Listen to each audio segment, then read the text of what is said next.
ఎందుకమ్మా అందరూ ఇలా సడన్ గా మారిపోయారు? మీరు నిజంగా మారిపోయారా లేక నేనే మిమ్మల్ని పోల్చుకోలేకపోయానా అనేది అర్థం కావడం లేదు. నేనేమి చూపించేది నటనా? పరిస్థితులు చూస్తుంటే అలాగే అనుకోవాల్సి వస్తుందమ్మా.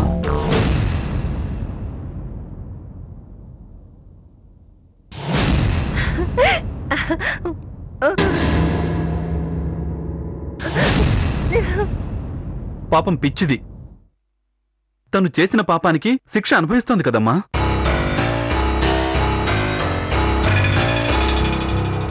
ఇంకా ఎందుకమ్మా తనని అందరూ శత్రువులా చూస్తున్నారు? అరే రేఖ రేఖ అంటూ ఎప్పుడూ లేక తన వెనకే తిరిగేది. కాని ఈరోజు ఆ ప్రేమ ఏమైపోయిందమ్మా? అది నటన కాదా అమ్మా?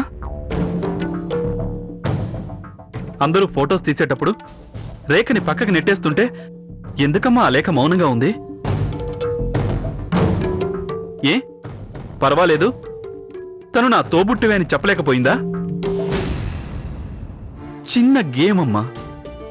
చైర్లో ఈ పిచ్చిదాన్ని కూర్చోబెట్టినంత మాత్రాన ఆవిడ గారికి అవమానం జరుగుతుందనుకుందా? ఆ మాత్రం చేయలేదా తన తోబుట్టు కోసం? సరే లేఖ విషయం వదిలేయ్. మీరందరూ ఏం చేస్తున్నారమ్మా? సుధ కూడా రేఖని దూరంగా ఉంచుతోంది. శ్రీరామ్ అసలు రేఖ ఉందన్న విషయమే మర్చిపోయాడు.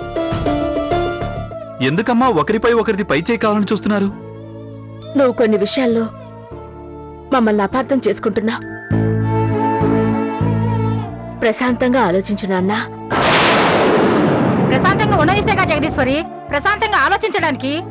వీడు అన్నదాంట్లో తప్పే ఉంది. ఇన్ని రోజులు రేఖని చాటిగా హింసించారు. ఈ రోజు ఏకంగా దాన్ని నలుగురిలో నవ్వుల పాలు చేశారు.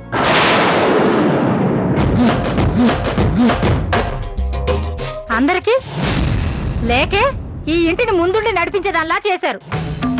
శ్రీరాము 30 కోట్ల లాభం తీసుకురావచ్చు, కానీ ఆ కంపెనీని ఇన్ని రోజులు ఎంతో కష్టపడి ఇక్కడి దాకా తీసుకొచ్చింది నా కొడుకే జగదీశ్వరి. ఆ విషయం మర్చిపోకు.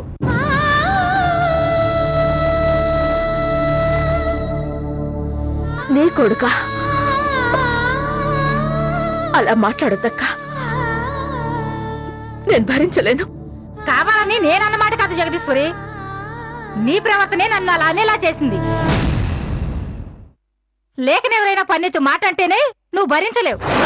మరి నా కోడల్ని నా ముందు ఎవరైనా అంటే నేను భరించగలనా? ఇన్ని రోజులు మౌనంగా ఉన్న కార్తికేయ ఇప్పుడు ఇలా మాట్లాడుతున్నాడు అంటే వాడు మనసుకి ఎంత గాయం అయి ఉంటుందో అర్థం చేసుకో జగదీశ్వరి. మీరందరూ మేమొకటి మీరొకటి అన్నట్టుగా మాట్లాడుతున్నారు. అసలు జరిగిందేంటో తెలిస్తే. లేక ఎంత పెద్ద తప్పు చేసినా నువ్వు వెనకేసుకొస్తావు. అయినా ఇదంతా నా కర్మ. ఎవరినని ఏం లాభం? ఇది ఎక్కడికి దారి తీస్తుందోనని నాకు భయంగా ఉంది. అంటే ఏంటక్క నీ ఉద్దేశం? ఇల్లు చీలుతుందనా? ఇలా ఉండడం కన్నా అలా జరిగితేనే బాగుంటుందేమో.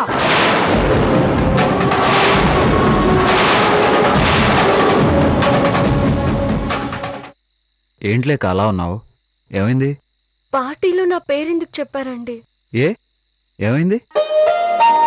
బావగారు ఫెయిల్ అయినట్టున్నారు. అదేం లేదు లేక, పొద్దున కింద పడిపోయేసరికి గిల్టీగా ఫీల్ అయ్యాడు అంతే. అన్నయ్య గురించి నీకు తెలియదేమని చెప్పు. చూడలేక మా అన్నయ్య ఫీల్ అయింది నీ పేరు చెప్పినందుకు కాదు. పొద్దున అందరి ముందు అలా పిచ్చిదానిలా తిరగటం భరించలేక ఫీల్ అయ్యాడు. తనే కాదు, ఆ ప్లేస్లో ఎవరున్నా అలానే ఫీల్ అవుతారు.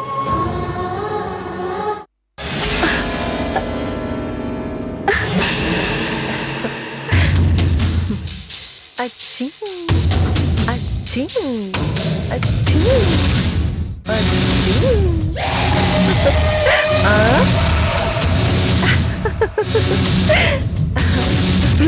అచ్చి